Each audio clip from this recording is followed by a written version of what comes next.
And it's urine, right? I'm going to butcher that. Let's talk about it. We're going to talk about it. Okay. You say it the way you read it the whole time, and I'll say it the Which way is I Irene. read. Okay. I heard someone else, though, like- say it that way. Okay, In one of the I'm like, is Instagram it reels, I urine? was like, oh, I've been saying urine. Oh, Notes. SJM has pronounced as Irene. I'm still going to say it. I'm going to tell you right now. Oh my God, I finally win. I'm sure you win more often. You just quickly roll over to whatever I say. You're always like, Caitlin's saying it that way. I'm going to say it. You guys stare at the camera. Yeah, but that has been our friendship. Eye contact. I know. I Now will. I wonder how many times I've steered you wrong.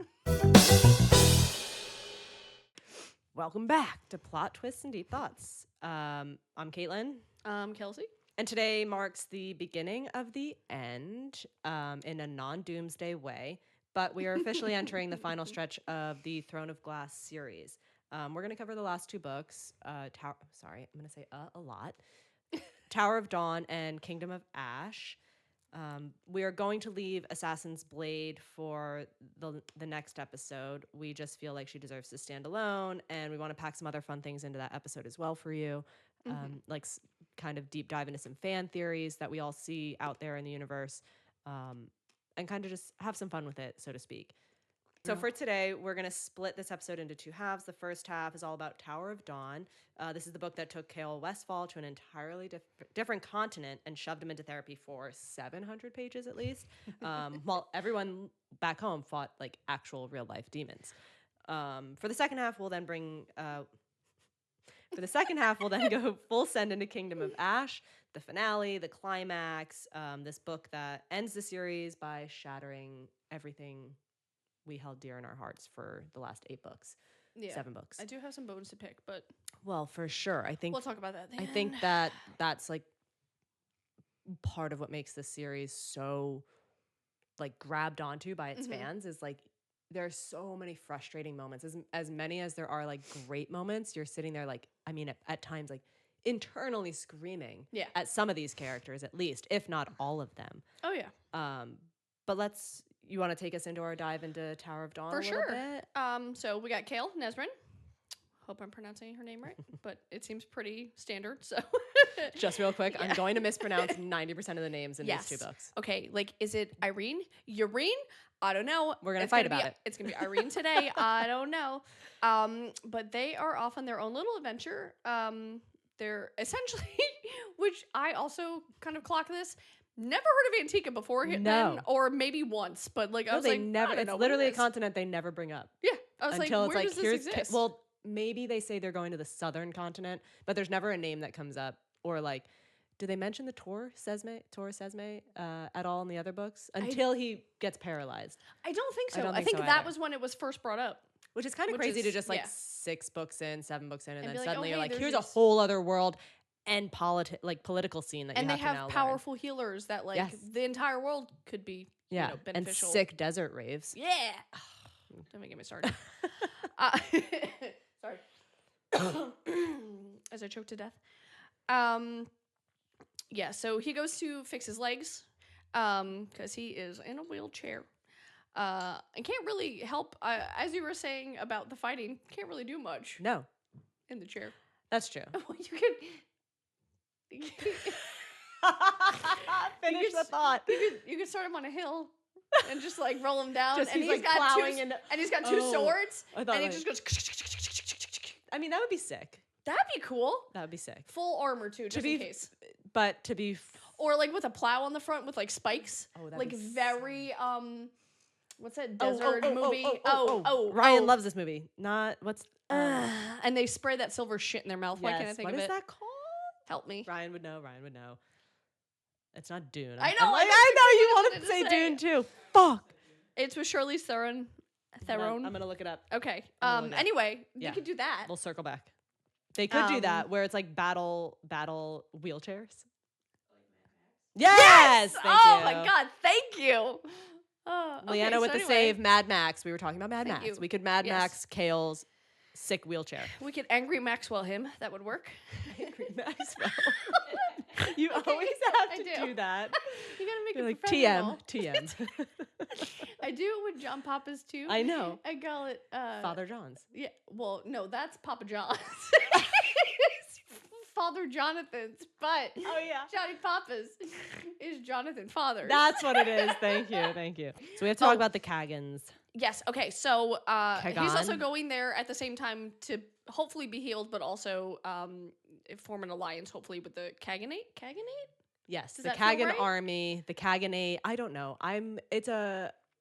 Every a word I crapshoot. say, it's a wing and a prayer. I know you hope he fixes everything. That his including personality. Not I I know. He just He's- needed a little he's like, perfectly which it works though. Like Mhm. spoiler alert. Like I really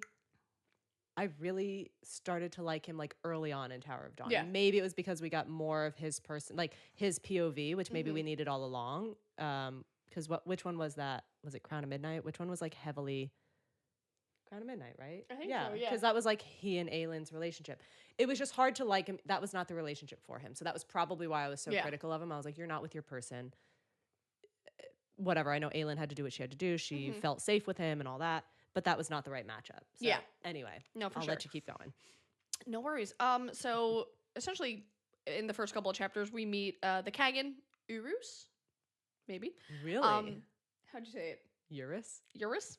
Fuck it, Urus. Whatever. I'm like I'm doing a lot of like Urus? yeah. Like I say Urus? urine, which I know we. I don't realize know. I don't know. We know it's wrong I say now, both, honestly. But I don't know why I was saying Eurus, but maybe it's just the way I could keep reading in a Uranus. fast manner. Urus. Sorry. We are like I've lost it. We are like 13. We're like 13-year-old boys to I be can't. specific. I have lost it. I can't. Oh my god. Okay, sorry. So we have Eurus and then his children. Yeah, All of his Argan, children. son of spies, prince of spies. Excuse me. He's.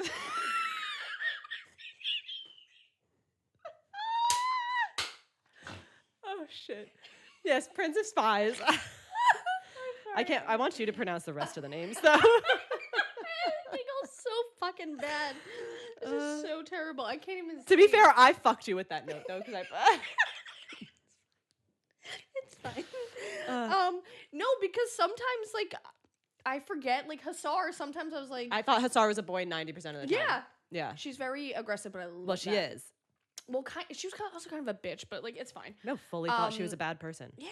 So he's the Prince of Spies, and he's the one that is like seated to take, like theoretically. I think he's what's assumed. I think he's who is assumed is going to be the heir, right? And so like that's the other thing with the Kaganate or the Kagan, whatever, is that like it's so political, but it's also like it's like a Game of Thrones political where it's like they're gonna like I'm thinking of the Lannisters, right? Where they're like I'm gonna kill whoever's next in line, or like whoever's named heir. You can kill them so you can become heir. Like it's a whole game. It's like there's a weird thing. So yes, I do think that we get the vibe that he's favored. And then or my other thought would have been maybe Cashin. yeah, it seems like those two definitely Yeah. were the top contenders Yes. in that respect. I've never fully watched Game of Thrones, so I didn't when it was out. I was a late bloomer for that, and then like Ryan would put it on. It was towards the end of the series. It was about to end, and I think that Ryan put it on, and I was like, horses? Cool.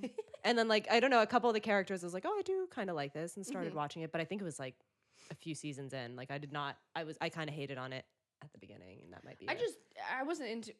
I do want to watch it now, but I wasn't into it at first. Yeah, you should. I think it's a good one. The last season is controversial just because it's kind of it feels rushed. It feels like they knew that they had to wrap it up because we were going to start losing interest. And I heard at one point they were recording one of those scenes, and there was like a Diet Coke can on the table. Yes. It was something crazy like that. Yeah. I love that. I know, little I things. love that like little break. slip ups. Yeah, the fourth wall. They call it the fourth wall, right? Yeah, I love that. Yeah. Okay, so anyway, We have 5 more kids to get through. back to these guys.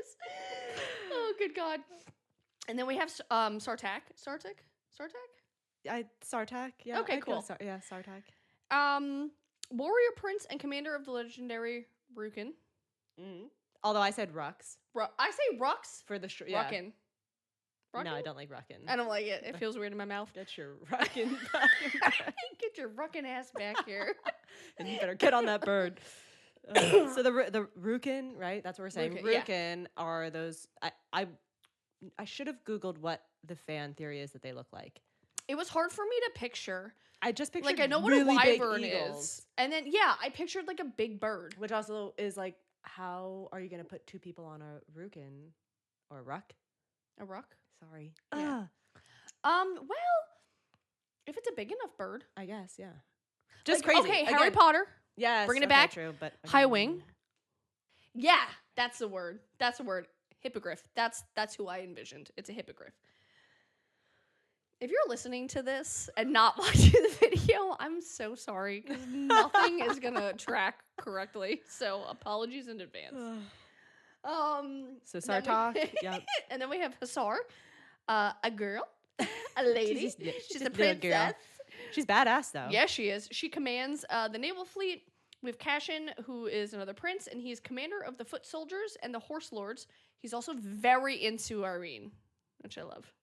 Because it's... I also feel like who wouldn't be? Like the way she's described, Yeah. like even before I saw some of the fan art of her, I was like, oh, she sounds beautiful, but I love a full head of curls. So like as soon as there was like, oh, Yeah. there's these like bouncy, sweet curls, and Yeah. no, I love the way she's described. She sounds gorgeous, Yeah. and so I don't blame Cashin, and we'll get into we'll get into Irene soon. I don't love it because he's like kind of like pushy with it, but yeah. he's like shy pushy a little bit. He's like, Now he is, and but then I she's think- like, No, I know, but they constantly bring up the there was like at the steps of the tour, like sort of deal, yeah. and like so I think a conversation was had that where she had to kind of say like, this is not for me, like I'm not into you that way, and he seems like he's hurt and carrying that with him a little bit, and so you kind of see a little bit of a discomfort, which like relatable. I've been there where someone's kind of been like, I'm into you, and I've had to say not reciprocated, and then you get like that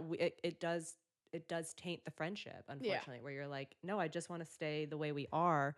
I really value your friendship. I'm just not into you romantically or sexually or whatever the conversation turns into. But it can. But she reaps the benefits of friendship with Hussar too, which is nice. Yeah, but like Hussar is a little weird about that too. Like it almost seems like it's very if you don't do what I say and like go along with my plans. No, and that's why gonna like I had dead a big issue with Hussar for like the first a lot of Tower of Dawn. I had an issue with Hussar. I just did not trust her. Without too much of a spoiler, I thought that she was the one that was going to end up with the Valg. Yeah. So like I thought she was kind of the possessed one because I just was like, there is something way off about this chick. And turns out no, it's just Hussar. It's just a personality. So yeah. Okay, so then we have Duva. She's pregnant, married off. That's about it. We don't get a lot of she's context. She's a character non-character because we don't really get to know her more than just that. The prince that or the man that she married seems to very much love her, and that does seems seem to sweet. be brought up a couple of different times. She seems like a softer one. She's like she's she's just off to the background. You don't get a whole lot from her. What was I gonna say? She doesn't seem like she was ever going to be a contender. I think what becomes is a little bit of a topic at the beginning of the book is like, it's known that potentially this child that she's carrying could be murdered off.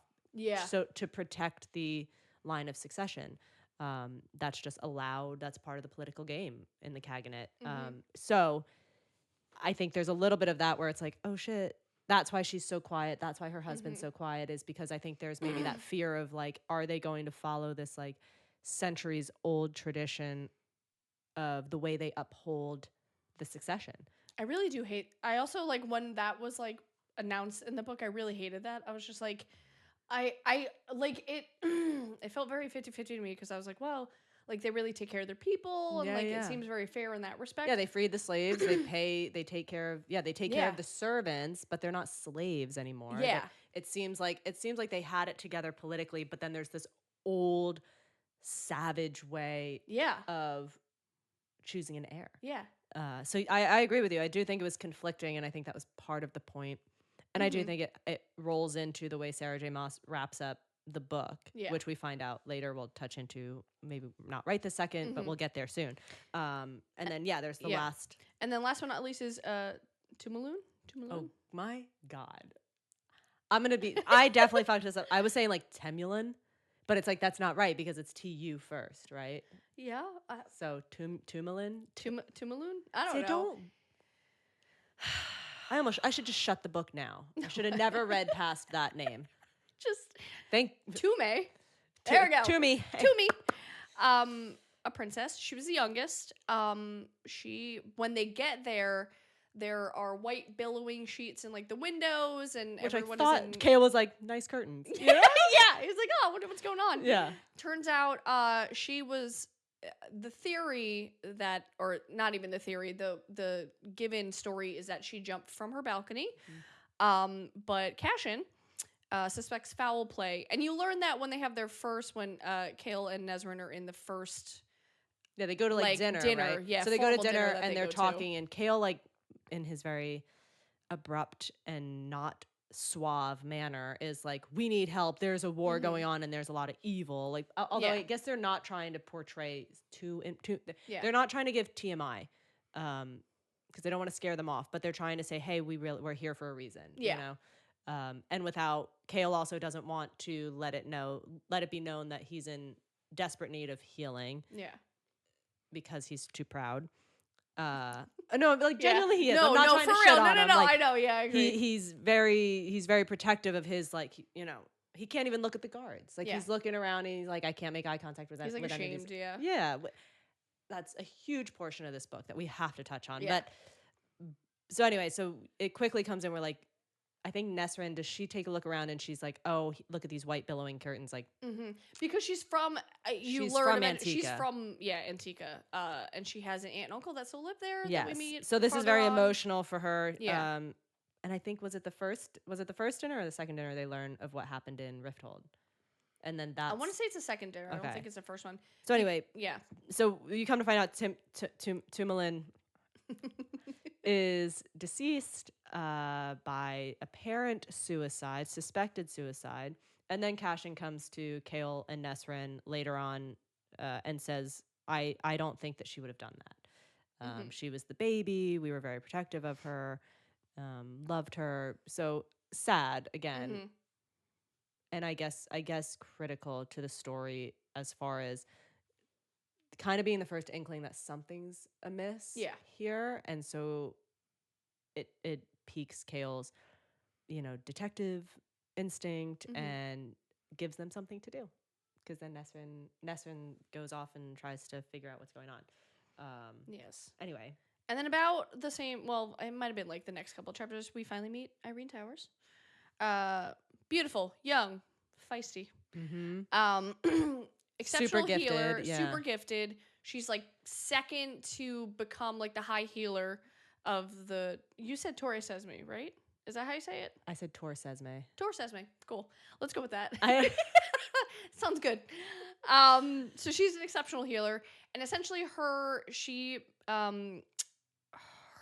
Mom? Or no? Are we talking about something? Oh, sorry. No, I was gonna say the high healer whose name Healer is on high. Hafiza. Hafiza. Yeah. Gives her like one last like quote unquote test, and it's to heal Kale. Which she yes. knows to do this because she knows he's an Adolinian soldier. And so Urine has, and I'm going to say Urine, my bad. It's how I read the whole last two books. So it's just what stuck in my head. So she knows Urine has an issue with Adolin, obviously. A lot of people do. But her mom was murdered early on when all of this was going on, when the king of Adolin first took over, because of I guess she was trying to save Urine's life. Is that what it was? I think it was when they were trying to get rid of the way that I understood about the time they were trying to get rid of magic. They came for Irene, and her mom essentially sacrificed her life to like knowing how. I think like knowing that there was a hint of this power in Urine, and so like had to take care of her. Yeah. So Urine watches. Literally, I think they burned her alive. Right? Yeah. Like they lit her on fire. And then so she obviously, because of that, hates anyone for the Ardolinian court or just anybody from that land. So sending her to heal Kale was definitely like she was pissed. She was like, oh, how and Hafiza was very diplomatic in it and saying that like it's up to you. Yeah. You can choose to heal this person because everyone deserves a chance for healing, right? or you can turn your back on him. And Yeah. like that's kind of fucked up to do, but also it should be a choice. Yeah. You know, it should be a choice because you have to like so maybe it's early to say this, but it's a very healing journey for not just Kale, but also Urine in the sense of like learning to trust somebody and also getting a glimpse behind the curtain as to like what was actually happening in Adeline for the last 10 years Yeah. because she doesn't know. So essentially her mom dies, she leaves. She's now alone at 11, 12 years. She's Yeah, she similar was young. she's similar age to Aelin and the rest of them, right? Yeah. Um And then once she left her land or escaped, obviously, Yeah, because she like they were yeah. coming after her. She was essentially saved by a quote unquote mystery girl who gave her a sheet of paper, gave Taught her her. jewels, Yeah. taught her self defense, and essentially told her to get to Antica and to the healing center to become a healer and to follow her path. Yeah. Yeah, and basically was like we need the world we find out Yeah. that the piece of paper says the world needs more healers, and so that Urine like keeps that on her persons at all times. She just Always in her she basically pocket. like just credited this random girl that found her that saved her life in the street one day from these guys that attacked her. She just held her in such high regard and was like, I am only here because of this girl, my savior kind of deal. We'll let you. I mean, if you've read the books, you know where this is going. And I think like I clocked it immediately. I was like, obviously, Yeah. like we know who this is. Yeah. So yeah, so that's a little bit about Urine, right? And sorry. then and then we still have Nesrin, who's from there, which was I thought that was so cool to get to know, because like you know her as like being in the guard and rough and tough and being an incredible archer and being like very well known for that, but you don't really get to know more of her. So I'm glad in Tower of Dawn we get to know more of Are her, you? where she's from. What? I feel like I have a hot take though. Tell me. Was Nesrin like a critical character in this whole series, or was it a little bit of like just an added POV? I think it was an added POV, but I think she was critical in certain times to save certain characters and be like. I guess that's true because she opens some areas of opportunity for Aelin, I think, earlier in the series. I guess I'm like sometimes I definitely found myself leaning more towards like wanting to get back to Kale and Urine's POVs more. Although I did love the bond she started to form with Sartak. Yeah. Like, Well, I think that's the thing too, is that like the first inkling that we're like, oh, she's from there. I was like, oh, I kind of again had a feeling this is where this is going. Yeah. Of like, well, I also think either she is like going to stay here, or like there was something of like we're here in her homeland for a reason. Right. So did you? Okay. So yes, agreed that we were definitely in her homeland for a reason. And I think that like I don't think I ever would have shipped or considered her in Kale Endgame. No. Never from the vibes. Just, even in the book previously, I was like when they were interacting, I'm like he even from his POV always said like she was kind of like he slept with her. It was almost like out of convenience. There was no there was no deep connection there. There was no build up to it. They were just kind of like, hey, you want to hook up? They were like kids that were like fooling around, and it went a little farther than like. I think she was in that respect though. I think she liked him, and that's why like I was going to touch on was that like I think that she definitely held more feelings for him than he did for her. So like as the story progresses and he just drags her along, like that did really piss me off. I was like not no, cool we definitely. I hated that whole thing. I thought that was so weak, and I also think it was fucked up that he was like. I don't know. Yeah, to just like use her that way. I think it was necessary that she went with him.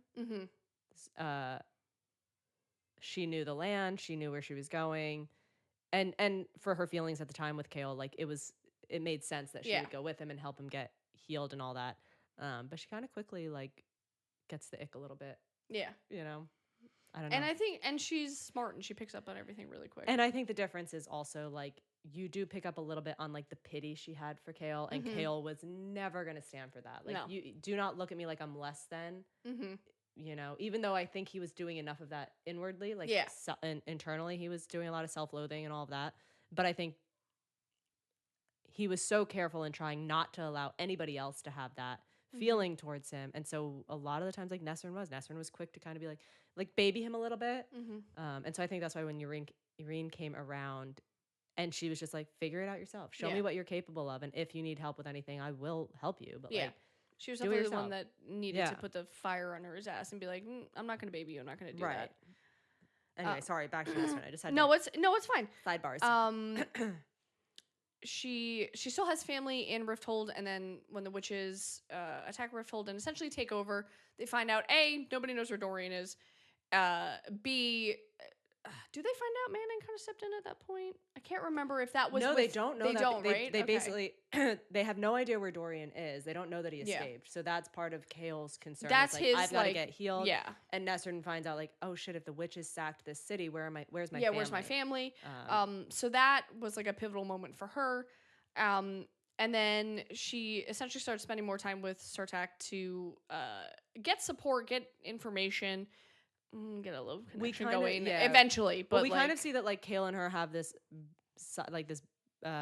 Kale needs her to go on this, like basically do some recon and try to swindle or like sway some of the members of this court, the Kaganate, towards their cause, because he can essentially do that. He's going to be in these healing sessions, assuming that Urine allows, goes forward with it, etc. So I think Nesrin is on her own mission of like, okay, I have things to do. I have to find information. I have to see what's going on. Do we think that? I almost said Ulumas, but that's not right. That's the fucking celebration. Temulin, Tumi. Tumaloon? What's that song?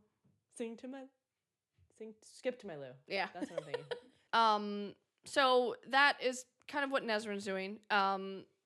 Irene, in the meantime, fighting with Kale, trying to heal him, trying to learn more information, spends time in the library, finds out about word marks and like all this other stuff, and the Book of Beginnings, I think it was called.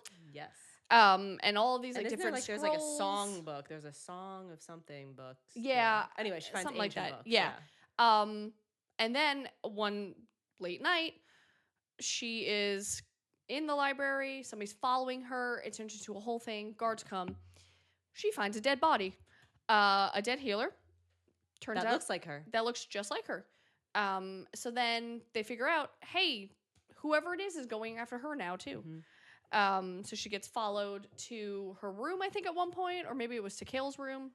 Yeah, that's a little later. So, but essentially, it introduces the fact that like there's something going on. Like the issues that Kale and Nesrin know were prevalent in Aurelia and all of that have made it.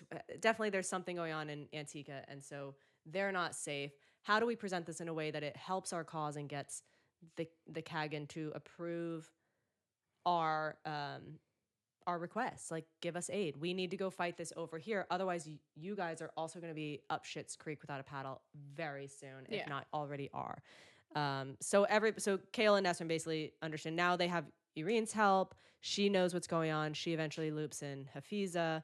And so they're trying to do this without, again, giving too much information because they don't want the Kagan and like them to know that there's word keys and that there's a portal and like things like that. So it's very strategic in what has to happen.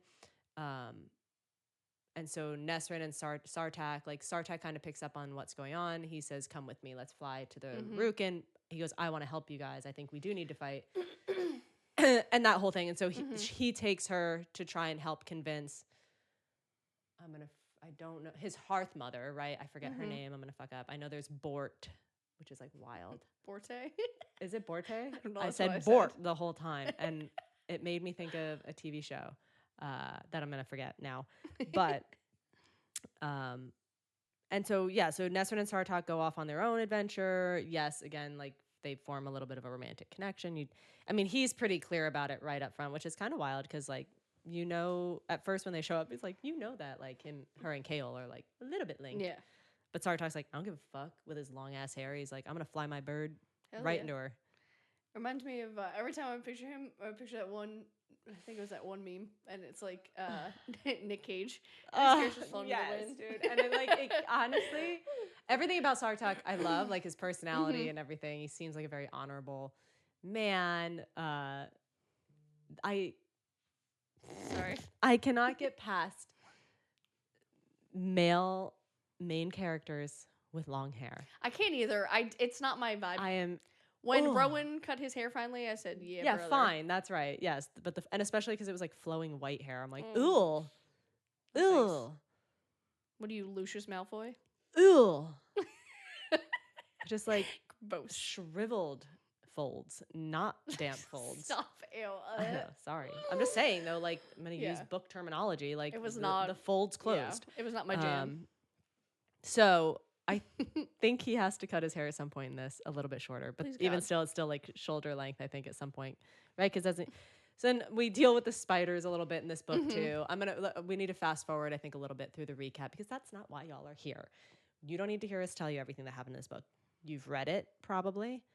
I'd hope. This is our first time, so Yeah. we're getting stuck a little bit trying to remember everything. So they're on this mission now to find out as much information as they can because they realize like, oh, the Torsesme has some information that they can use. And also through Urine's healing of Kale, you find out there's a stain within him, in his soul or whatever you want to call it, that literally rejects Urine. So this is where we start to see that the healers, there's a reason that the healers are treasured and also sought out a little bit by the Valg. And it's because they pose a serious threat, especially someone with Irene's power. I think it was also interesting in this book a little bit the different variations of possessions because and this goes back to a question I had earlier in an episode where I was like, it doesn't seem like everybody that is possessed has to wear a ring or a collar. I think I had that question with the king where I'm like, the king is possessed. We know this now, right? There was never any mention of a black ring or a collar. And so now it's made more sense. Maybe it took me longer than everybody to realize that like a Valg can possess just about anybody, no matter what. It depends on how powerful they are, I think, right? I was gonna say, I feel like maybe I think at least with Dorian, because he was so powerful on his own, that's why he had to have the collar. And does it depend on the level of Valg too, like the Valg princes and things That's what like I was that? thinking too. Was that like the king was possessed by a high up one and a powerful one, so maybe. And the king didn't have powers. No, so exactly. Like that's why I think that like maybe there's different levels for different, you know. So like if they have a ring, maybe it's a lesser Valg, you know, something or like something. that. There's tiers to it. Yeah, but essentially. it's never really explained, and that is something that I was like, Yeah. I had the same thing where it's like, why is one like this and one not? Yes. That was just one of those like, and I don't want to call it a plot hole, but it was just one of those things where like I kept trying to figure this out, and maybe it's probably a me issue. Valid. But it was just one of those things where I was like, I want to know what's going on. Like, how does it work? Because we find out at the end of the book that Duva's the one that's been possessed by the Valg and doing all these fucked up things, trying to go after Urine, trying to stop Kale. And yeah, we learned some other stuff from the spiders about, most miraculously, Maeve. Yeah. That was a huge plot twist. Yeah. Unfortunately, I had because it's been out for so long. Yeah. I had seen so many fan theories, and it was like, well, so and so is Valg, and it was like, and it all led back to like Maeve being Valg, and I was like, damn, dude, okay, I never saw that, which I'm glad I didn't because I fully was like, No, I wish I hadn't seen it, but yeah, I kind of was like, oh yeah, it's hard it was not like to I get forgot, some and then when they announced it, I was like, oh yeah, that makes sense. So anyway, so kind of to cut through a little bit, we'll talk about some more of the details as we kind of debate some stuff coming up here. Basically, what happens is Duva's healed by Urine, right? In the process of this big fight underneath the library, I think, underneath the Torah, because she takes Hafiza, so Urine has to go save Hafiza.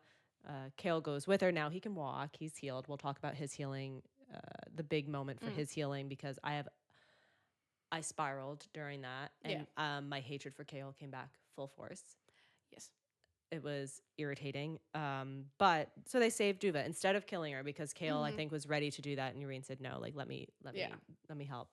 And so was it Sartak and Nesrin show up just in time. to basically witness that what was going on, realize that Duver was possessed and that Yrene can basically expel them. And yeah, it was magical. And the Kagan was like, yes, you can have my army essentially. And with Sartak at the head. And then now also he was healed, and then he was healed. The Val broke his back again. Yeah, the Val he almost sends died. some power. And then essentially, Arena's now they're bound like life force wise together. Yeah. So her power is keeping him upright.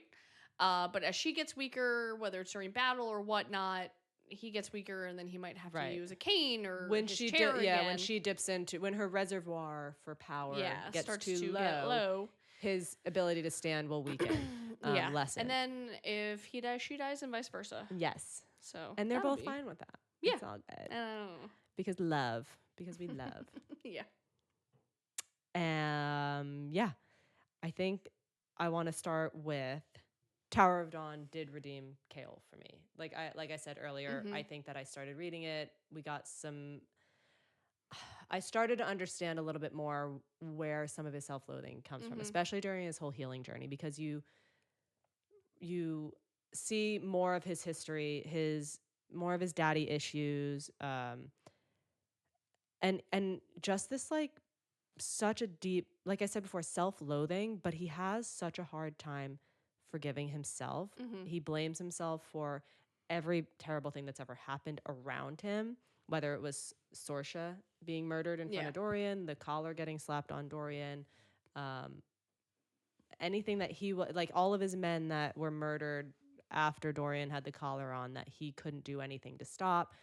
It's all on him essentially. And you learn that that's why this stain inside of him, which is not a possession but similar, is feeding off of that self-loathing. Yeah. So I definitely softened for him, which I think I needed. I thought I was going to hate this book, and I definitely did not. I wouldn't say it was my favorite, but I think it needed to happen. Where do you stand on, like, are you happy you didn't do the tandem read, or do you think it would have been better had it happened chronologically alongside of, or like as part of? I probably, in order of remembering better, I probably should have done the tandem read, but I think because Nesrin eventually gets her own kind of half of the book, it made it more thrilling, palatable, yeah. Thrilling. Like, there were points where I was like frustrated with Kale and stuff like that, and also just. I don't know. It felt like so different from the other books that we had read. I kind of liked that they went off on their own and had their own journey. I agree. I was going to say that. I actually don't. I think there was so much that happened in Empire of Storms. I think it would have just overloaded us even more had we had Kale and Nesrin's and Yrene's, because now we have Yrene's POV. And I think it would have overwhelmed everybody that was trying to read it. Yeah. So I think Sarah J. Maas knew that, and I think she did a good job. Again, they're in a completely different land, so I think it would have been confusing knowing what was happening in Empire of Storms on that continent and trying to make sense of it all. I think would have been a little confusing. Yeah, so would have been a little much. I do think it was. I do think it was planned correctly. Do you think? I think I know where you stand on this, but do you think Kale is judged more harshly than the other male characters in the book? I do. I think more so because of the. Well, I yes. I'm just gonna say yes. Just period. But I think it's also because for so long he thought he was doing right by standing by the king and doing his bidding and stuff like that. Obviously when he joins rebellion and stuff like that. But he's also human, so it's for like versus Aelin already knowing what she is, and Dorian having powers, and like everybody else, it seems like has powers or is like locked into that world in some respect. Or like also we come to find out like a lot of them are guided by some god, some god, and so they all have this divine path they're supposed to lead. And I think Kale struggles with thinking that, assuming that his path is to take care of Dorian, right? Which is great. Thank God they have that loyalty and they have that friendship.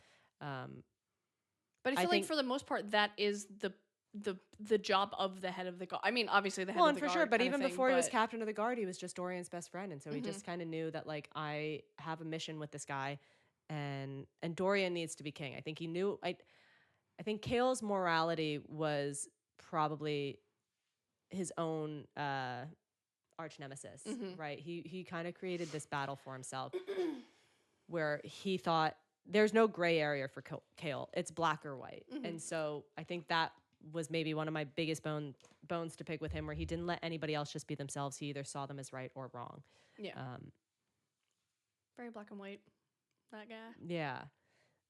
So I do think he's judged harshly. It's funny to see like some of the reels on Instagram where people are like trying to get through fucking Tower of Dawn because nobody Mhm. likes Kale. And I'm like, that's my side of the internet, right? Because I did Yeah. not really appreciate him as a person, but I started to in Tower of Dawn, and then he had the big healing one where Mhm. Irene's like, I'm gonna fucking fix you right now. We need to get this over with. Like we're Yeah. attacking this stain, and you need to face what's wrong with you. Yeah. And it takes you through this journey of starting off with his emotions about Aelin and where they left off, and he's like, essentially, he has this resentment, and this is I think what really refueled my fucking anger for this man. He in this memory when she's healing him, he goes into his like hatred for Aelin even deeper. And I get that that's part of like facing the demon, right? Mhm. But I was just like, why do you resent this woman so much? And then like I had to try and like look at it in a point of view where like they were romantically involved, and Mhm. then he sends her off thinking that like, hey, you've got a ring, like I'm still standing by you even though I don't Yeah. agree with everything. You go do what you have to do, save yourself, even though he realizes that was a mistake. And she comes back with a fucking prince, Yeah. a fey prince, warrior, whatever you want to call him. And I don't know, it's messy, it's all messy. And then Mhm. I think I understand though like I that I know when you look at it from the relationship side of it, it's like, I yeah, I think get it. I think that's also why I have a soft spot for him because I always looked at it at that Yeah. relationship side where I was like yeah, Aylin's badass and she's got to do her own thing, Yeah. but at the same time it's like you shouldn't have taken that ring then. You shouldn't have like you should have then essentially been like Agreed. this was just a fun fling. Well, going back to my original know? question, like 3 episodes ago or whatever, whenever it was, I don't think it was fair that Aelin got involved with honestly either one of Yeah. them. I do get that she needed to I get feel why something. I get why she Yeah. did, but I mean, looks yeah. aside, a girl's got to do what a girl's got to do. I get it. I definitely did start to Mhm. spiral a little bit during the healing portion of that, just because it brought up a lot of different emotions that I felt towards him that I didn't like initially. Mhm. Um, I do real quick. I think we have to go into the memory portion of the King of Adarlan, Mhm. and maybe this is something we have to talk about after we quickly talk about Kingdom of Ash, because I think the King of Adarlan is totally misunderstood. Like he Yeah. becomes this character that I'm like, oh my god, I need to know your story a little bit more. Yeah. Because it seems like that was a mess, and we only saw him at the beginning as this like evil fucking dictator Mhm. and terrible person, and then you find out so much more of the humanity and the struggle that he went through. Yeah. Um, And why he did all of the. yeah. I mean, A, everything he did a was good actually trying to save. Mhm. Yeah. That's crazy. Again, it's how things get, how Sarah J. Maas kind of ties things up in the end of No, I know like, it's wild. yeah. Although there's a couple things I have a bone to pick about Yeah. with the way Sarah J. Maas wrote some of this stuff, where I'm like, why the fuck did that guy show up to then never be talked about again? Mhm. Like, you made us love him, Yeah. and then he's gone with no explanation. Yeah. Anyway, dude, my stomach, my period is starting to make some weird noises in my stomach. Oh my god. One of the things that you wrote down too, which which I wanted to touch on, I think Irene would have become the protagonist. Totally. I think she would have done a great job too. Yeah. Well, she has such a pivotal. Because I think role. she is, yeah, I think she's smart and cunning like Mhm. Aelin, but just not as aggressive and an assassin, in that respect. No, for sure. I think she's got the mental game down. And again, yes, cunning. We like the sarcasm. We like the fact that she calls no bullshit. She's Yeah. honest. I think that she has a lot to offer. It would have been. I was really happy to get her POV. Unfortunately, it's only for really 2 books, so it's minimal. think she was a great character introduction, though. Yeah. I think she was needed. I think she was needed for Kale, too. I'm Yeah. glad that Kale found her. Is interesting that just about every character in her fucking book finds a partner, which is like, Still too perfect. and immediately it's like you just know, you know, or Mhm. that they just know. He's like, oh, look at this beautiful full. All of them have a full chest. I'm like, hello, Yeah. hi. What about the itty bitty titty committees? I know. Like, can a They're small all- chested girl I stand know. up, please? And they're all Like, perfectly fit, and they're all curvy in the right spot, and it's like, stop. like even a lead with her gimp. Like, I'm sorry. It's like a good gimp, and I'm No, like, it's a great gimp. I get it. You're Yeah. strong, and she's got like again, you know, yeah, it's But she's got tickle bitties, and it's like, exactly. But the gimp. It's like, come on, dude. Fucking, can And- she just be a little? Can one be a bit homely? Can we get like a little bit of ugly and still loved. and still loved by some hot guy, prince, Yeah. man, or princess? Who do you think is the least attractive male character? I think I know who you're gonna say too. I don't know, cause Like out You of the main know, ones, out of the ones we get. Adian probably if I had to envision Really? him. Yeah, because it reminds me of Tamlin. And I Oh, like that. interesting. Because I'm not big on blonde like that, No, I know. but like white hair, white blonde, sure. Sorry. Like Rowan or I know You know, you're any of into those? Rowan, and I am too. I think or Rowan brown is, hair. I just don't. I don't. I don't like the blonde. I don't know. I What don't know about why you? I'm suspicious about the way Lorcan looks. Like You know, that's yeah. He feels like a meathead. Like he I feels like he's just like a gym bro. like a little bit, You know, yeah. I and also forgot- a little like dumb. Yeah, I feel like I forgot he existed. So I think kind him of thought too. that's where you were gonna go Yeah. because I think there's no way. I think Edian is attractive one just in the way that he portrays himself. Mm-hmm. From what I think, because he reminds me of Dorian. But Yeah. Dorian's got the dark hair, Mhm. the beautiful blue eyes, and then Edian is similar to the way Aelin looks, right? So Yeah. it's like honey, kind of dirty blonde hair. Because I don't think of him Mhm. as like blonde. I think of him maybe as a little darker hair than like Brad Pitt, Okay. which is not offensive. No, I don't. I'm not mad Brad about Pitt it. doesn't do it for me either, though. So Brad Pitt 20 years ago doesn't do it to me. Old man Brad Pitt. neither. Oh my god. Neither. I love And a it's weathered hill Brad. I stand on. No, I just can't. No, I just You know, I forgot Lorcan existed. So Yeah. I do. He's like a null character to me, kind of. See, I really like him. I like him now. But Yeah. like, I like him don't for a think about him. lead. I think that I don't know, but for some reason I'm like I don't know why that just sprouted in my head where I'm like, who do we think is ugly? I think he's just like what'd you say, weathered? Weathered. He's definitely weathered.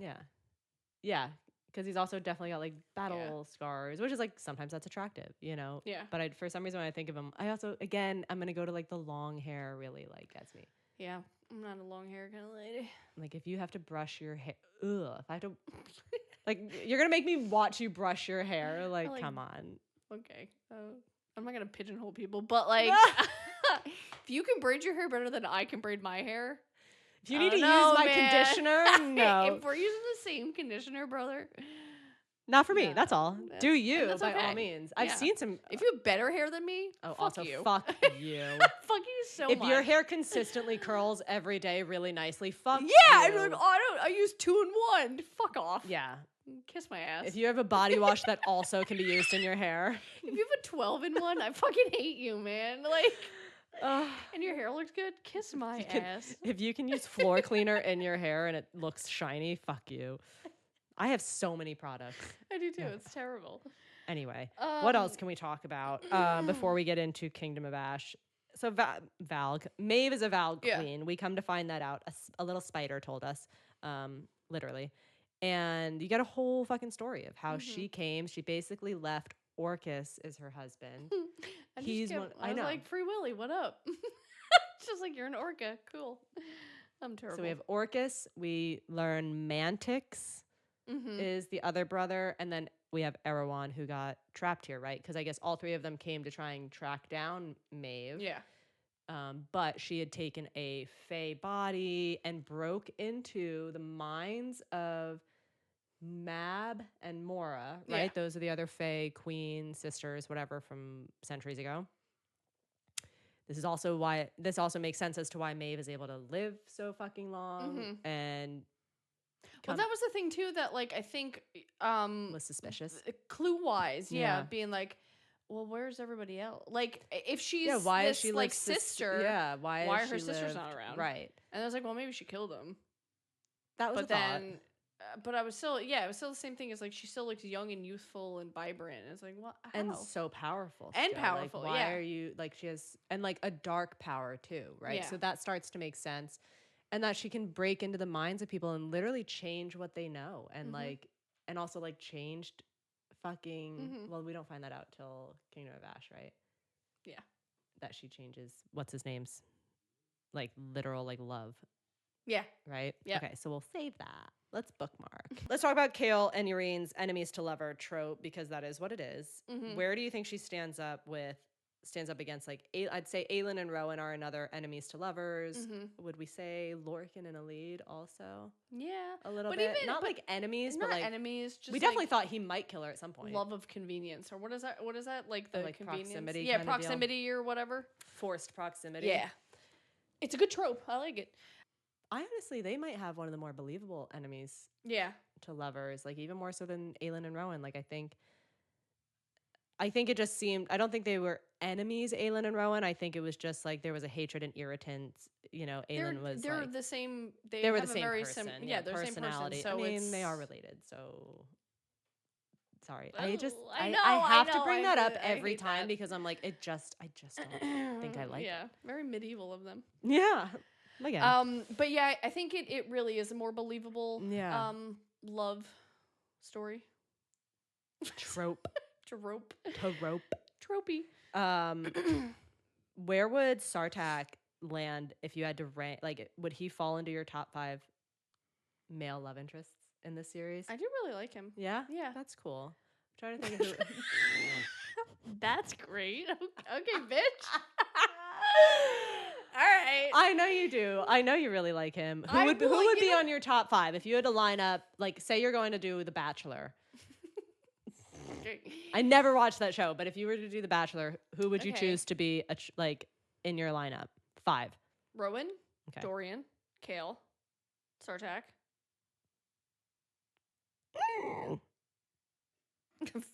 Oh, I don't know. It would be a toss up between, Fenris. Damn it. What is that? I love him. Oh, I love did, yeah. Fenris. But, you know, Okay. Interesting. not in wolf form. No hate, but like as a human. Well, I wouldn't fuck him in his wolf form. You ever play I'd pet Baldur's him. Gate? You can fuck. You can fuck a bear. No way. Yeah, You're out here playing His name's bestiality. Halson. His name is Oh Halson. my god. You get a reward, not a reward, but you get like a Xbox point thing for it. Shut the You have to fuck do- up. It's a twisted ass game. You can also fuck this squid thing. It's not a squid. He Oh. comes off the nautiloid. His name's the Emperor, but he has tentacles and like an outside brain. Have you fucked the I've Have you been fucked playing this that squid? game for like 4 years. I've done every. I mean, really, it's such a fun game. That's it's so fun. Do you But hear, yeah, like, but I- suction cup noises? Ugh, no. Could you imagine? But it's like, but you have like an internal thought because there's like a narrator, and Yeah. it's like you, it's like how do they kiss? Like you're like you try to remember how they kiss, because it's like they have like a beak and like Ooh, teeth, and then beaks. with they're like you know what, kind of Zoidbergy. After reading Tower of Dawn, do you feel it's unfairly underrated, or is it lower on your ranking out of the entire series? That's a good question. I'm torn. Okay. Do I think it's unfairly underrated? It's definitely. I don't think it's super high up on my Okay. list. If I were to rank all 8 books, again, I haven't read Assassin's Blade yet, so I don't know where that would go. Okay. I think it was necessary, though. I do think it was an important. I think it was important to introduce that continent, even though it was one that again kind of skirted Yeah, I don't think what's the book I did not like at Book all? 3 could have done without. Which one's that? That's the Queen one I of got bored Shadows? on. That's the one I got bored on halfway through. See, I think that one was Crown of Midnight for me. Even though there's still stuff, like I said, the Crown of Midnight just took me the longest to get into, and then I think once I did get past that first initial hurdle, Mm-hmm. I don't know. Kingdom of Ash might be kind of low in my totem pole, to be completely honest. Yeah. Even though it's this like climax, Mm-hmm. which I guess should segue us into. Segu. I also I like. Well, I think it's unfairly underrated, but I think You it's do. because everybody shits on Kale. I think everybody shits on Kale, and Yeah. that's not even my reason for maybe not having it super high up on my list. I think I agree with you. I think it's unfairly underrated. I don't think it should have been just left out completely. Because what would have happened if like we sent Kale off to get healed and he just comes back walking now? Like no, I Yeah. do like the way everything turned out. I like that he found Irene. I like that Nesrin found Sartak and her family. Yeah. She's reunited. Her family makes it to Antika. Mm-hmm. We find out at the end, like blah blah blah, all of that. And I also Um, don't think if it wasn't for Nezrin, she was pivotal because I don't think she they had would to have get gotten killed there. support otherwise. I think 100% because yeah. Sartak's feelings for her, essentially, he goes to his dad and he's like, I'm going to go help these people with this. They saved Duva. Mm-hmm. I'm in love with Nesrin and this is what I want to do. And then, plot twist, he names Sartak as heir. Yeah. And Sartak says, I will not do it if I can't have Nesrin as my queen, essentially. Mm-hmm. And so that's sweet. And I think she's actually perfect for it. The other Yeah. thing I want to touch on really quick before we pivot into Kingdom of Ash, the way Nesrin talks about the way her mom used to call her like wind seeker or something like that, Yeah, right? yeah. Like there's some wind, this and that, and the freedom she feels up on the rock, the rook. Ruck. Rock. I say Ruck. That's what I thought. I'm like, oh, these two are meant to be. Yeah. Like the fact that he's up here flying and she has to, and she's been called this from birth. Yeah. Is always looking for the wind and like kind of whatever. Cute, cute, cute, cute. Anyway, so while everyone in Antika was healing, falling in love, and uncovering life-changing secrets, the rest of Aurelia was falling apart. Which means, dun, dun, dun, dun, it's time for Kingdom of Ash. The book where Sarah J. Maas looked at all of our emotional stability built up in our healing book, Tower of Dawn, and said, no, this is unacceptable. I need to wreck these people now. So to get into a quick recap before we debate and pick apart this deep pit of emotional wreckage that is Kingdom of Ash, because I don't want to get too lost. I think we just got a little lost in recapping Tower of Dawn, but again, these books have so much involved that it's so hard to just pick and choose what we give you and what we kind of use as refreshers for ourselves while we're doing this. I don't know where that sentence was going to go. So it's fine. So we're going to try and keep this quick. That's what I'm trying to say. We want to try and keep this quick. It's impossible to do with Sarah J. Maas's books. But yeah. Kingdom of Ash, we're back with Aelin. She's imprisoned with Maeve and Cairn. Yeah, that's how I say. Cairn. And poor Fenris. Fenris is stuck in wolf form. He is forced to sit in the room where Aelin's in this like iron coffin and just witness all of the torture and abuse that she's going through. We come to find out she's spent the last few months imprisoned. Obviously, the whole time we have Rowan, Lorcan, Alid, and Gavriel searching for her. This drives me a little bit nuts, the fact that they don't immediately go back to Doranel. Yeah. I think that you should have... I feel like that would have been my obvious first choice. Mm-hmm. Is it maybe the farthest away? Possibly. I mean, aside from Antigua or where... I don't know. The map is a jumbled mess in my mind. It's still, yeah. So I don't know where it falls as far as distance, but that probably would have been my first assumption is like, let me go to Doranel and see if they went right back here. Yeah. Anyway, so we know that they're searching for her. They do find out eventually that she has been in Doranel this entire time. Maybe they thought the easiest choice was not what she would have picked. I know, but in that regard, I don't know. I know. I also, like, what were your thoughts on Alid joining these three guys? Like, my girl. My girl. You know you're slowing them down. I know, but Like, I get I it. think there's. Sorry, Elid. I don't think there's much of another way that, like, she could have really. Been useful. Yeah. But also, I think that she was useful in the sense of. She's good at pretending. She's cunning too. And Yeah. she's cunning. So, Yeah. like, when she had to pretend to be, this. I forget what she was trying to find somebody in that town. Role. Yeah. And like, so her thing is, who is her Anaith is her god that is on her, is like behind her, on her shoulder, however you want to look at it. And so she's kind of this cunning goddess, whatever you want to think. And so she's always telling Elid, watch what's going on, pay attention, be smarter by being, kind of in the shadows. Like, let yourself be unassuming, right? So they're not going to look too closely at you, and you might get away with more. Yeah. And so she has her whole life. That's been her MO. So I guess, yes, I understand that was probably the tool that she thought she'd be able to do. And also just because of her loyalty to Aelin, I think she felt so emotionally invested in, like, I need to get this back. I don't think she would have stayed if they had been like, no, we don't want you. 100%. She was not going to let them tell her what to do. And I appreciate that these three warriors, just, hauling ass with a foot and a half. Just or dragging ass. I don't know. I mean, I love you, Elid. Like, no hate. I really do. But it just was one of those things where I'm like, if I knew, although she's a little bit of a fighter, and she's got a little bit of witch blood in her, right? Still. So, like, there's something there.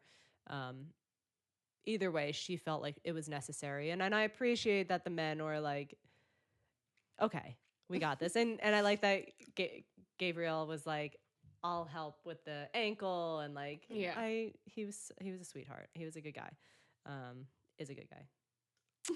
Okay, so they make a whole plan. We'll stay on kind of Aelin's portion before we get into Dorian and the rest of the people, because they all have, there's so much, again, going on in this book. Everyone's so neck deep in shit in this book. Okay, so they're going back to Doranel. They make a plan to rescue her. Elid kind of goes into town and finds out where they're keeping her.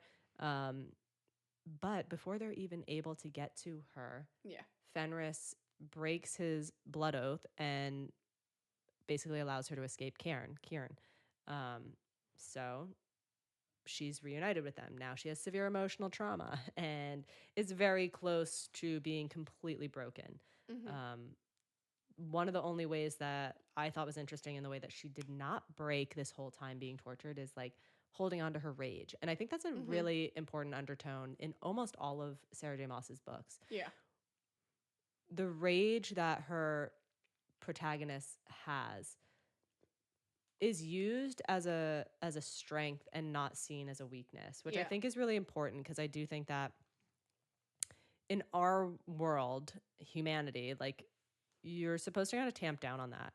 And I do think it serves a good purpose. You're supposed to get mad. You're supposed to be fed up with limitations or things that are put on top of you to kind of combat them. I mean, what if we were not mad about anything? I don't think you'd force change, you know? You just become stagnant. You'd be stagnant. You cannot just accept things for what they are all the time. Yeah. And so I think in order to enact change, you have to feel that rage and fight. You have to fight. You have to fight for what is right, what you love, what you think for the life you deserve. And I think she's fighting for her people. She's, even in that coffin for so long, after being taken apart and put back together again, she's about to give up every time. And she just, that spark, that fire, that rage is there. Anyway, so we have, while Aelin's trying to recover, and the little fairy folk kind of start leading them out of Doranel in a safe way, we have war raging on for literally everybody else. Edian and Lysandra, I want to jump to where they are. Holy fuck. Yeah. Edian went through it here. Lysandra went through it. Like, those people, Ren Allsbrook, like, all of them probably had the worst fucking time in Kingdom of Ash. Like, the battles that they were dealing with, endless. I mean, the exhaustion I couldn't imagine. No. Bone to pick with Edian really quick. Fuck you, bro, for the way you treated Lysandra. Yeah. That pissed me off so bad. Because it's like... Over what, my guy? Like, I understand... but again, the frustration lies with Aelin and not with Lysandra. in terms of the frustration of, well, this plan that was made 25 steps ahead, he was not a part of. Still a dumb plan, though. It's a stupid fucking so plan, but dumb. Be mad at the source of the plan. Yeah. Lysandra didn't cook this up. No, I know. Aelin did. And that's what I mean. I agree full-heartedly. He misplaced anger, rage for Lysandra, and then the way he treated her. Yeah. My guy. Yeah. I have had your back this entire book, this entire series, and that was so every step of the way was so wrong. And poor Lysandra's like, I'm out here fighting for my life for all of you. Yeah. Sorry, that was an emergency one. She's out there on the front lines, shifting into every different beast she can, because that's the only way she can fight. She doesn't know how to hold a sword. She can't, And then she's also trying to act like Aelin. This chick is exhausted. Yeah. And then here comes Nox Owen that walks in. Thank God he came back into the series. Yeah. I loved him in Throne of Glass. foray. I thought that was such a good. I thought he was a good character. I was really bummed that we didn't get more of him in the rest of the books. And then he shows up here, and he quickly is like, he recognizes Aelin. He's like, oh shit. And then he's like, oh shit, you're the queen. Oh shit, but you're not, though. Yeah. Because why didn't you recognize me? Yep. And this and that. And then he disappears again, which we'll talk about. Because what the fuck? We have Marath's armies are completely brutal. And Edion and Lysandra, they eventually make it to Orinth, where they're going to hold the defense down for Terrasen. And then that's where, everyone kind of links back up after fucking... Dude, I can't tell you how many times I'd be sitting there reading, and I'm like, just fucking make it there, Thank dude. you. Yeah, I was like, why are we still a week away? I like, know. what do you mean? And they're like, there's oh, the a way- snow's coming down. Yeah. I'm like, holy fuck, I'm gonna lose it if I have to read another 60 pages of them in this fucking forest. Like, there's like a way to say like, hey, they're a week away. Can we jump a week? no, like, for can we real. just, Like, I'm can a we skip winnow. I'm all gonna that winnow stuff? to the end of the book. Like, I'm sorry, I loved this book. I really did. But it was one of those where I'm like, 1,000 pages? Are you sure? Yeah. Are you sure? Like, I just don't think I needed every single conversation that happened. Something, I don't know. Maybe I'll get speared for saying that. But I think you and I both sat down today and we're like, why the fuck was that the longest book of my life? Because even with, like, let's say comparatively, obviously she made ACOTAR later in life. But even like with, is it Wings and Ruin? Is that the one that has... Is that the war one? Is that the one where they go to... Was that the short one? Is that the little one? No, that's the fat sucker. That is Frost and Starlight is a short novella. I can't fully remember, so I guess that means I Okay, should so look forward whatever to my one reread. that... Whatever, spoiler alert. There's war in that book also. It felt more concise. It felt more like... No, and I get it. In Like, it. I think maybe she was trying to portray in this one just the severity and like the never endingness to Marath's armies. The fact that like it kept showing up. You did it. You portrayed it. You portrayed it real We get well. it. And I guess maybe also you have so many different characters to keep trying to tie together. But I was exhausted of like mentally just trying to push everybody to finally meet up. I was like, please find each other. Just find each other. Like, let's fucking go. I was hoping maybe Fenris or somebody would figure out how to winnow. Like legitimately in the book. Well, to you be have, like, so that's the other thing. We have this hey. like magic constipation a little bit after Maeve, after Aelin and Fenris escape. Aelin saves Fenris's life by making him swear the blood oath, blah, blah, blah. But now he's constipated, right? He's traumatized. He's like, I am never going to winnow again, because I shared that with Connell, who like, okay, we met Connell for 5 seconds. Like, I know it's your brother, but like, it's your brother. Get over it. Whatever. He made his bed. He chose Maeve. Fenris only ever swore the blood oath to Maeve because Connell did, and he wanted to take care of him. So like, Connell, it's your fault. Yep. All of this is your fault, Connell. No, I'm just kidding. That's unfair. Yeah, I just felt like there was a lot. I was mad at the way, anyway, to circle back to Edion and his treatment of Lysandra when he pushes her out of that tent after she's like bleeding to death and naked and there's snow on the ground, and he's like, get out. I was like, almost, I'm gonna set this book on fire. And then was it Ren that was like, what have you done? Yes. And I was like, yeah, not Dory. Sorry. Circle back. Yeah, Aiden, what the fuck have you done? No, literally. And even, and like the Literally. fact that like he didn't really even have remorse at that. And No. then He has the nerve when she shifts into Aelin in one of the worst battles where everyone's about to fall Yeah. back and retreat and just ditch and be like, that's it, we're dead. She chooses a body that has zero power to help anybody, but be able to stand there and die Yeah. as Aelin so that they might see, like, hey, because here's the thing that Here's our pissed me. queen. Yeah, well, here's our queen. Here's what pissed me off about this whole plan. She has no power to mimic. Yeah. Aylin's whole thing, this entire series, is about her fucking power. How powerful she is, that she shows up with this flame, this fire, and she's gonna incite, like, what's the word I'm looking for?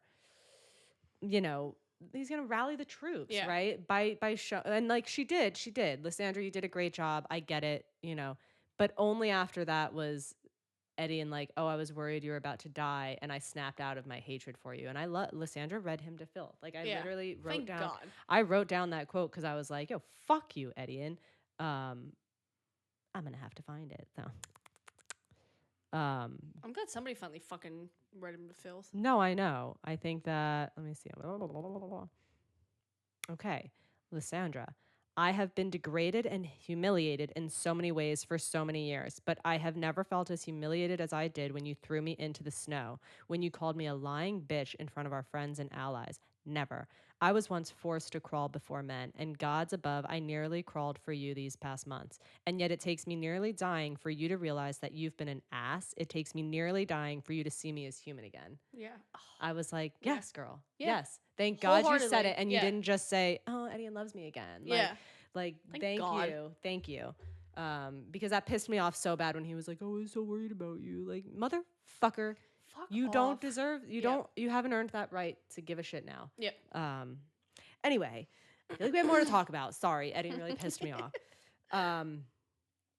Dorian and Manon. Let's jump to Dorian and Manon because Eddie and Lysandra and Ren Alsbrook and that fucking piece of shit Darrow, they're all fighting for their lives. They're trying to do their duty.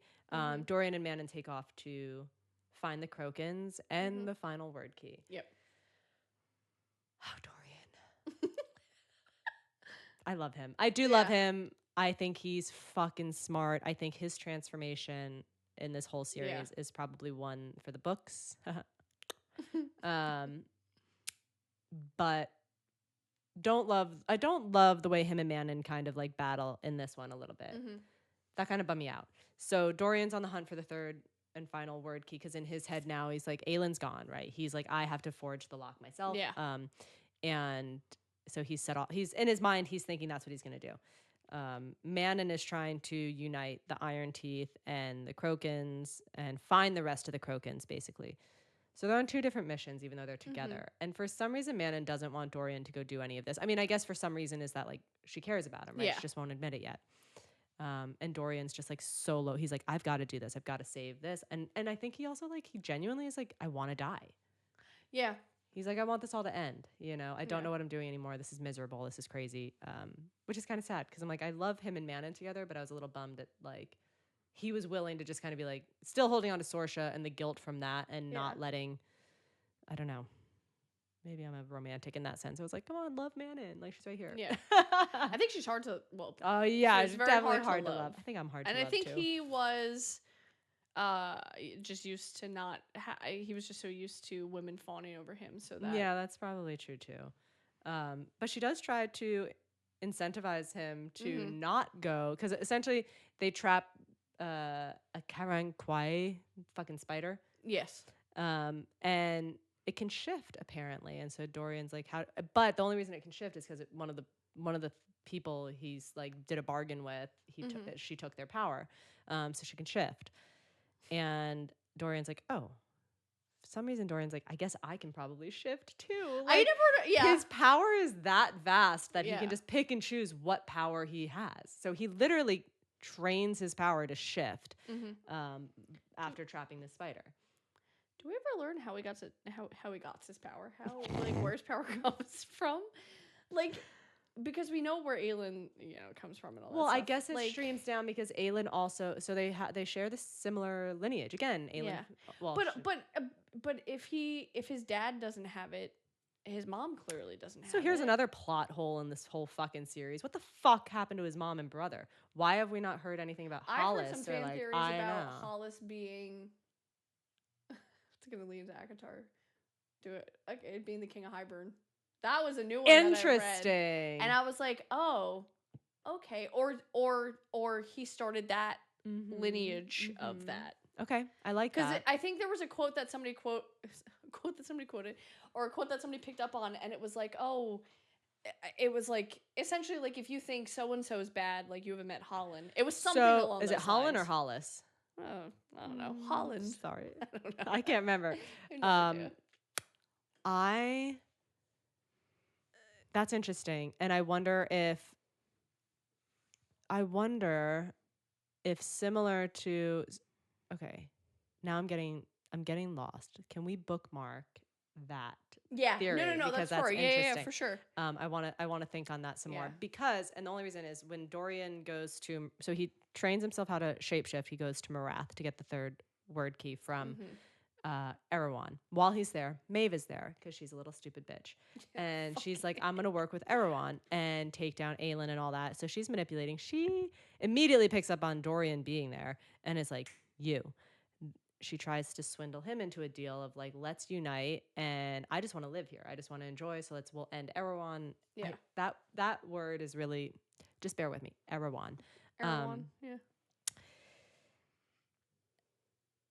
Dorian plays along his little charm and this and that. He gets what he needs by ripping the word key out of the arm of the girl that Erewhon is using it in now, and Maeve tries to trap him. And he says, plot twist, I'm gonna trap you, bitch. And so he takes the power that Maeve has essentially and like alters it. At least that's what he tells you as he leaves Marath, and Marath is like literally crumbling to the ground because that's how sick Dorian is. Sick in a good way, like he's badass. I wonder, the whole reason I just quickly recapped that was because your take on Hollis or Holland, whatever his fucking name is, I think Hollis. Yeah, maybe Hollis. Probably not. It's probably fucking Holland because I think it's Hollis. It's probably Holland. Anyway, the whole thing with that, I wonder if like, so he stops her from being able to like shift, I think, or like be able to get out of Morath somehow so that she gets trampled by this mess he just created. I wonder if Hollis has powers as well, and we haven't been introduced to them yet. And if he's able to maybe world jump the way that Maeve is. Again. We'll dog ear back that. to that. I know. Maybe. Because, like, again, why introduce these characters that never resurface again, especially some that are, especially somebody who's as dark as he's being portrayed as. Like, even Dorian is like, I will do anything for him not to take power. Yeah. Like, he's not a good kid. So he's got to show up somewhere, right? Dorian gets the third word key. There you go. Manon is doing everything in her power to unite the Crokins and have them see her as queen. She succeeds eventually. Irene's pregnant. I know. Shoot me in the fucking face. All right, so Manon does a good job. She accepts her lineage. She's working to rally as many Crokins and Iron Teeth witches as possible to fight in this war. Kale and Irene return with the Kagan's army. They find their way to NAL. Plot twist, fucking Kale's dad is still a piece of shit. He literally kept the letters his mom was trying to write to Kale. What a bag of shit. I would have killed him. No, yeah. If I was Kale. Which I was like, what happened to him? I like to think he died. Yeah, right? We don't really ever see, like, anything. I don't remember the ending of his, like, portion of this book. Anyway. And also, spoiler, Irene's pregnant. Look at that. Also, another one that's like, why? Why so fucking soon? Yeah. And also, y'all were on a boat for a month, right? Or something like that. That's how fucking quick. Yeah. You got pregnant?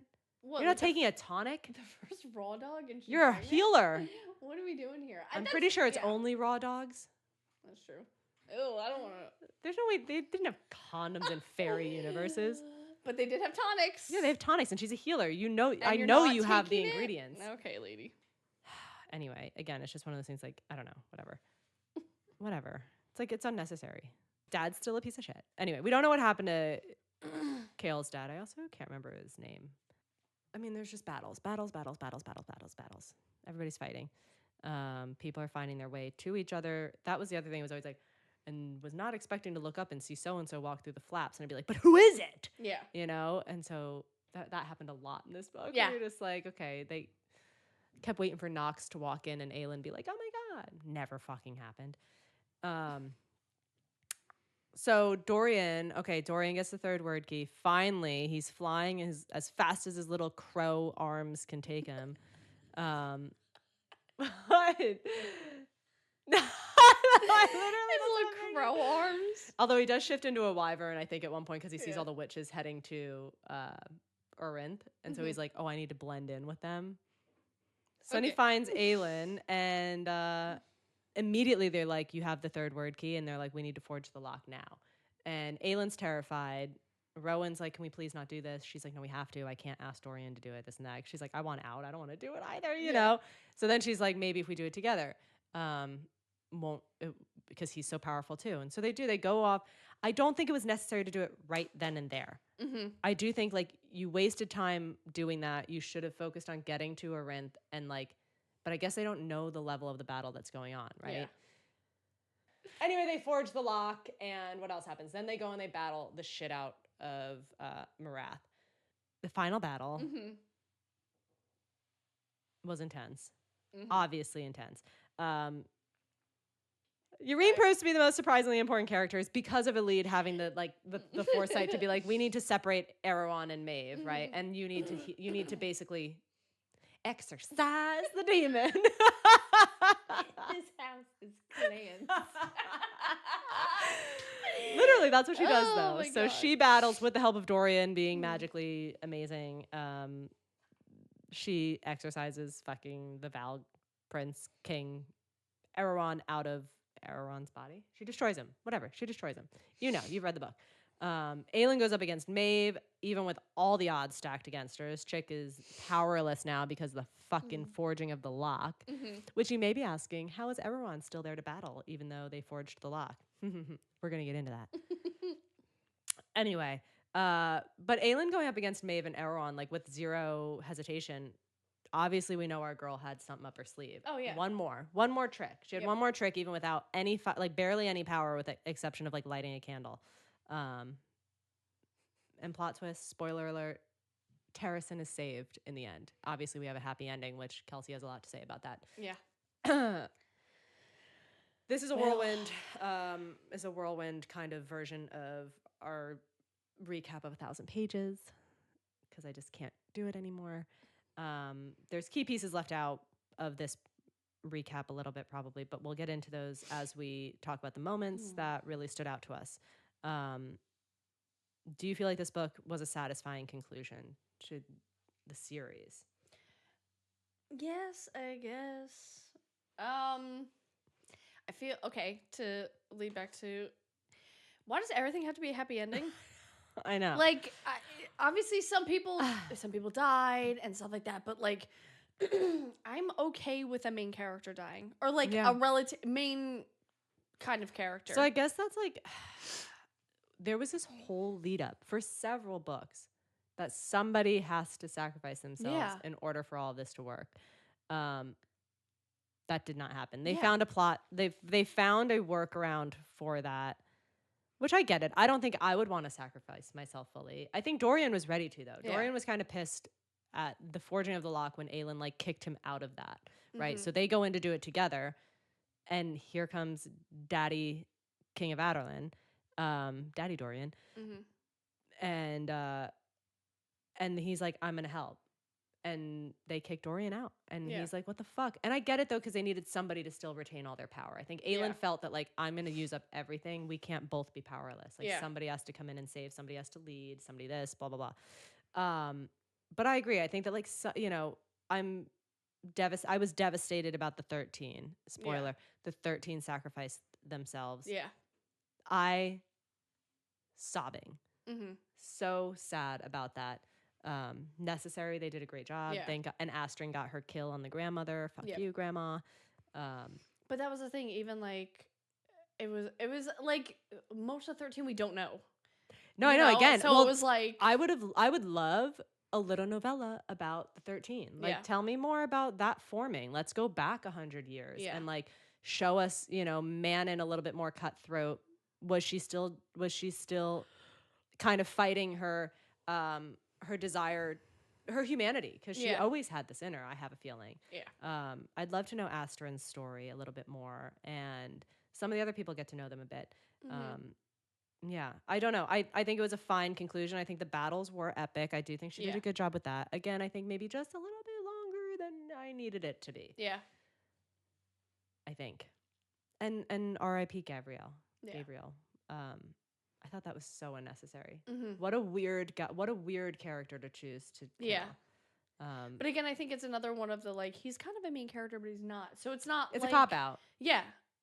Like I really would like one maybe, and I feel like that is a gripe I've who had would with you a lot do? of her. Tell me who you'd kill. Adian. I knew you were gonna say that. Yeah. And honestly, I probably would have been fine with that. And he was ready to die yeah. too at some As so like a many times. You know what? I could have seen it as like a redemption. Like Lysandra got herself into okay, she got herself into a shitty place, not the main shitty place of when she had to turn into Aelin, but like a different shitty place. Yeah. And that was his redemption or I don't want him to have a redemption in that respect, but he sacrificed himself. Yeah, that I think maybe he was not murdered because would Lysandra have deserved that? No. Because I think she still did love him even though she was pissed at him. Yeah. Hey, Connell, his sacrifice? Nah, that was lame. Bye. Don't. Yeah, I thought that was so unnecessary. Again, like why put Fenris through that? We already know he hates Maeve. We already know like all of this. Yeah. Why just break him down that much more and have another fucking traumatized person? Yeah. Because it pissed me off. I will say that I was so satisfied with him delivering the final blow to Maeve and finally using that winnow power to do it. Yeah. But like, what pissed me off a little bit about this book, like Aelin losing all of her fucking power, Fenris not using his power, Aelin not using her power until like literally to blast the dam once it broke at NAL. I'm like, what the fuck?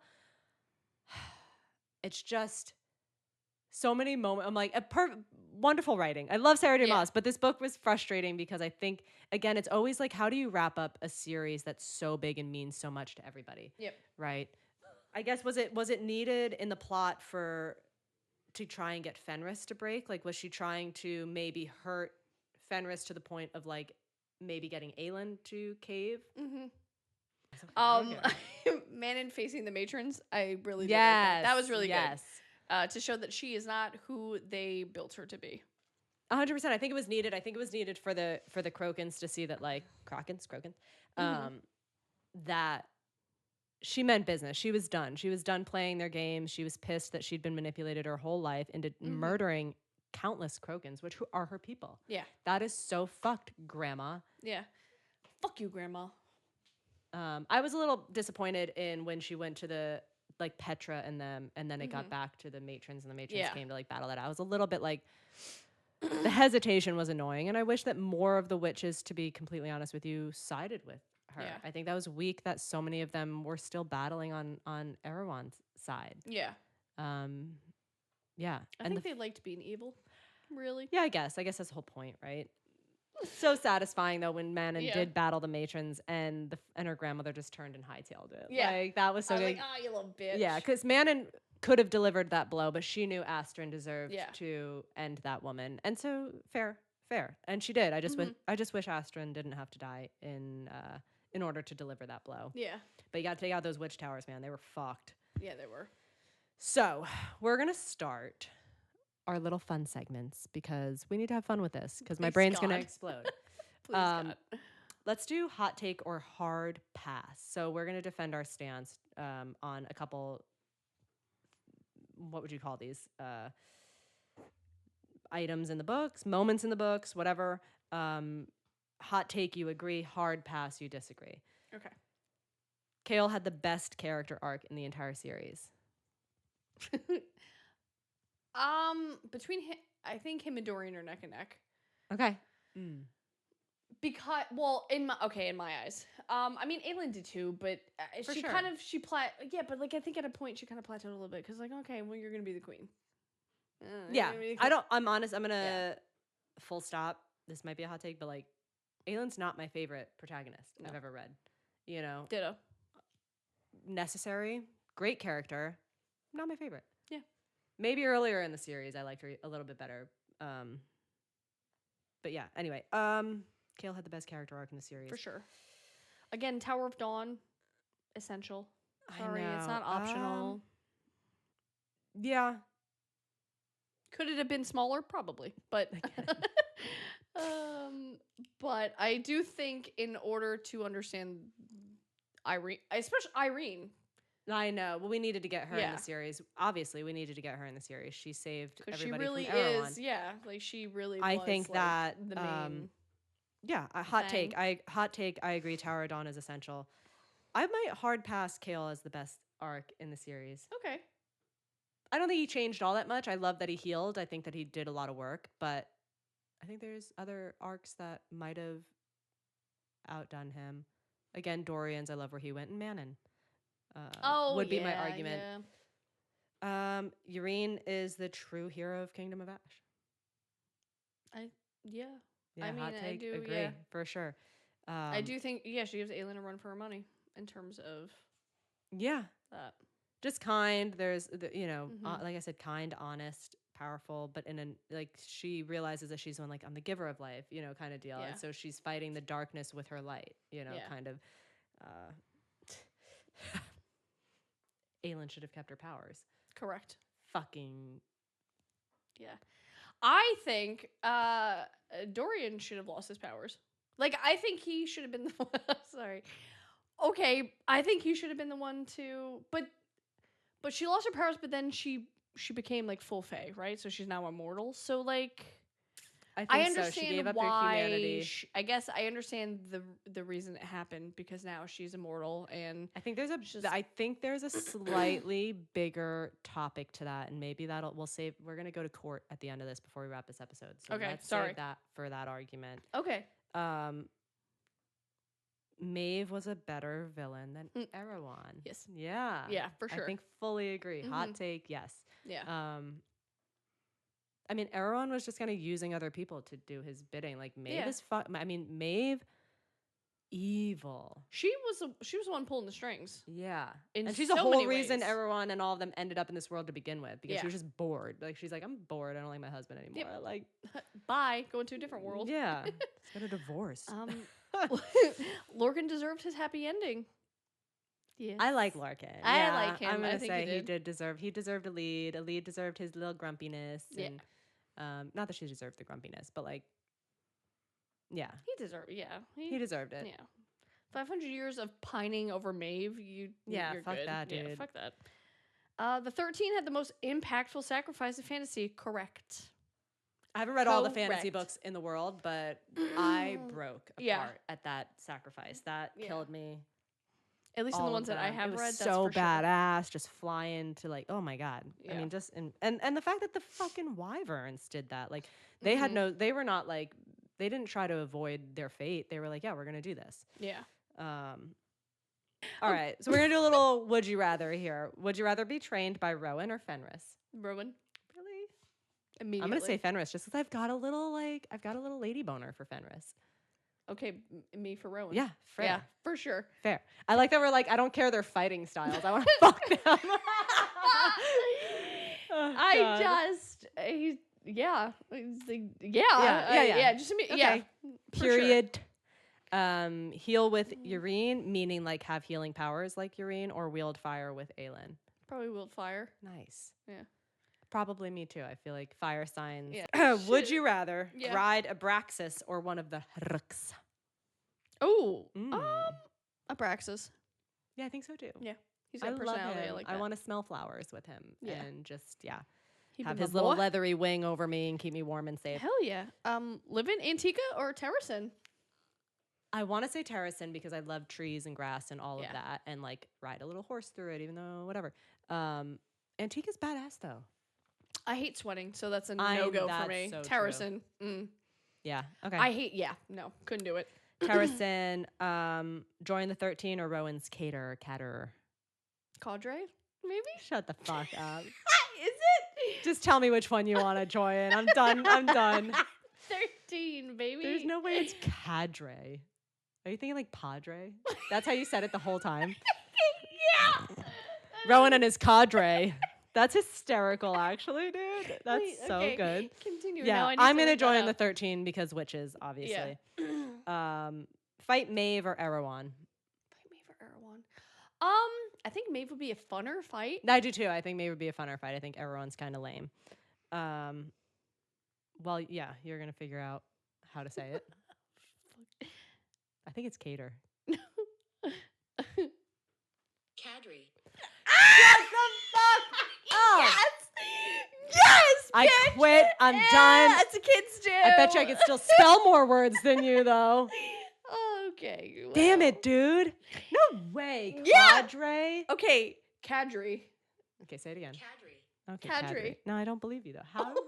Okay, well that's Google. Yeah, well, so Google believe can them. fucking suck it. Now we're going to do a little thing called Plot Twist Court. Fight me. One of us is going to defend this topic or this situation, and the other is going to prosecute. I'm gonna cut all your hair off. Shave your other eyebrow. Please do, honestly. Oh my god.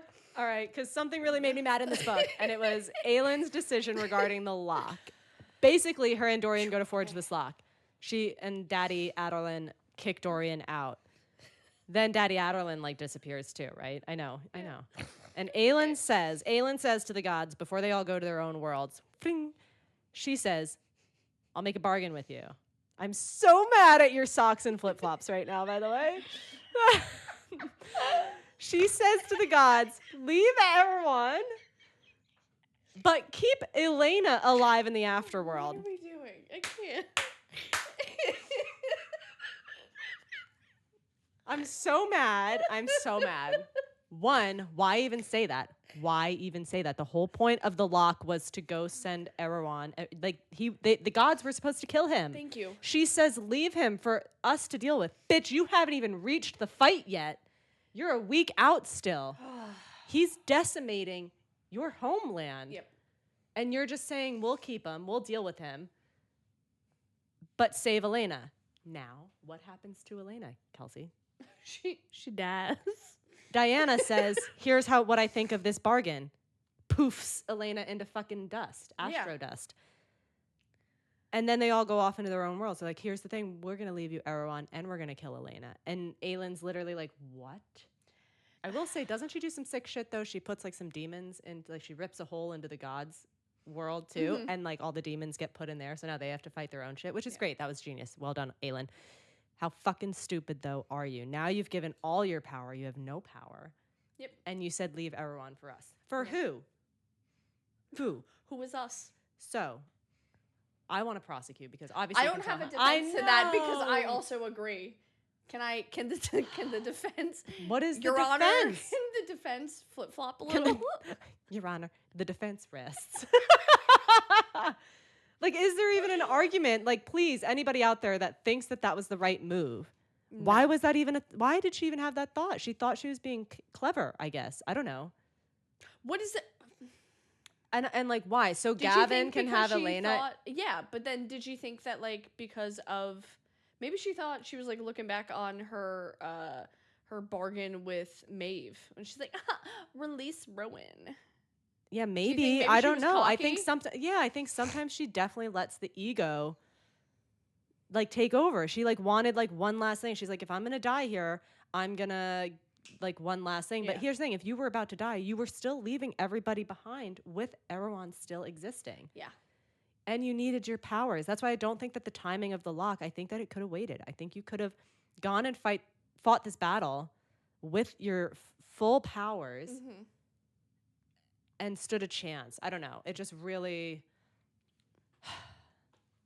made me mad. It made me real big mad. Put a snake in my boot. I just don't think it was worth like saving a ghost.